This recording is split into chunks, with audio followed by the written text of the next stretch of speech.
bienvenue sur L'éveil ivoirien et aujourd'hui nous allons parler de cette dame congolaise qui est arrivée au Canada il y a plusieurs dizaines d'années et qui maintenant est devenue la première directrice noire. Et il faut savoir que c'est super impactant parce qu'elle a gravi les échelons.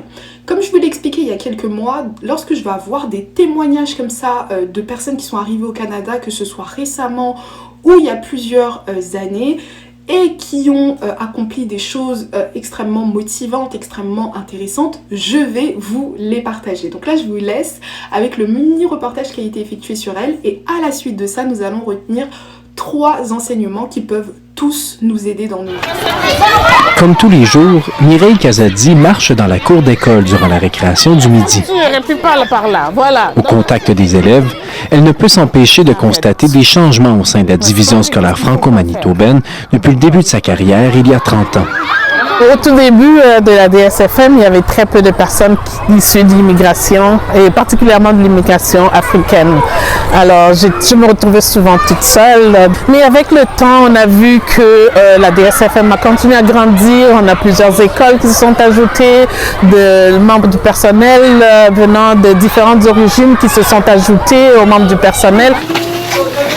Mireille Kazadi commence sa carrière au sein de la DSFM en 1995 comme auxiliaire d'enseignement au sein de l'école Précieux-Sang.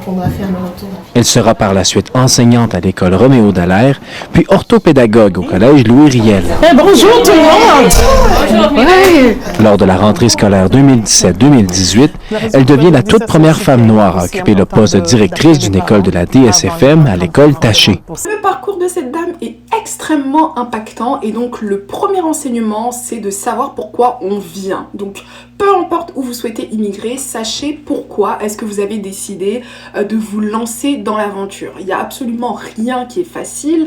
Donc c'est vrai que lorsqu'on veut immigrer, on est beaucoup dans l'utopie. On pense au fait que notre vie sera forcément meilleure. On estime qu'on a fait le meilleur choix, etc. Mais je peux vous garantir que lorsque vous immigrez, il y aura des moments de haut et des moments de bas.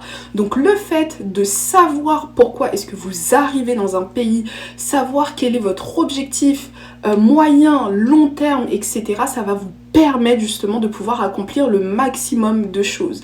Pendant les moments difficiles, vous allez toujours avoir cet objectif dans la tête et ça va vous permettre de pouvoir tenir et toujours avancer. Le deuxième enseignement qu'on peut en tirer de son parcours qui est incroyable, c'est de persévérer.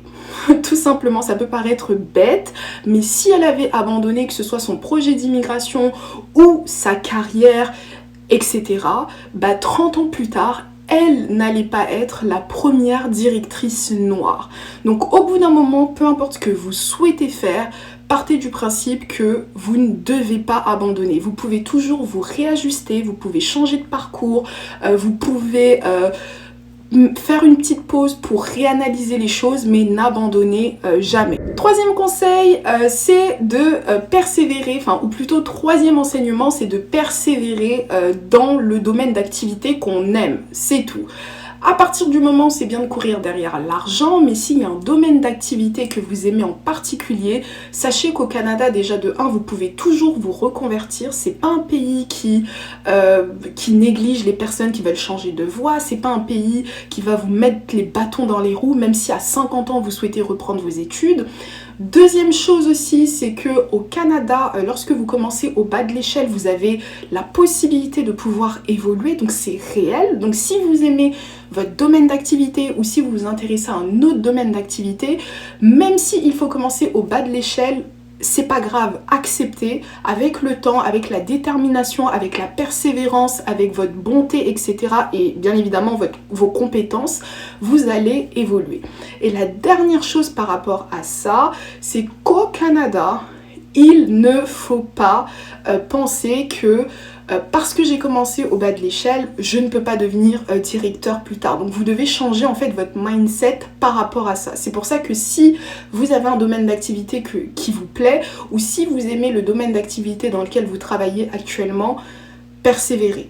Après, oui, vous pouvez faire des ajustements. Par exemple, si vous êtes dans un domaine en particulier de travail et que la seule province qui vous offre des opportunités, c'est, je dis n'importe quoi, l'Alberta. Essayez, voilà, de poursuivre votre rêve peut-être dans la province qui vous donnera le plus d'opportunités. Voilà, c'est en gros persévérer dans le domaine d'activité que vous aimez. Au Canada, ça paye quasiment toujours. Ce sera tout pour cette petite vidéo, j'espère que vous l'avez appréciée. N'oubliez pas, chacun a son destin. C'est pas parce que ça se passe mal pour telle personne que ça va forcément se passer mal pour vous. Et c'est pas aussi parce que ça se passe mal pour vous que demain ça ne va pas mieux se passer. Donc voilà, restez positif et voilà. Donc ce sera tout pour cette vidéo. Je vous invite à vous abonner, commenter, liker, partager. Et moi je vous dis à la prochaine pour une prochaine vidéo. Bye bye.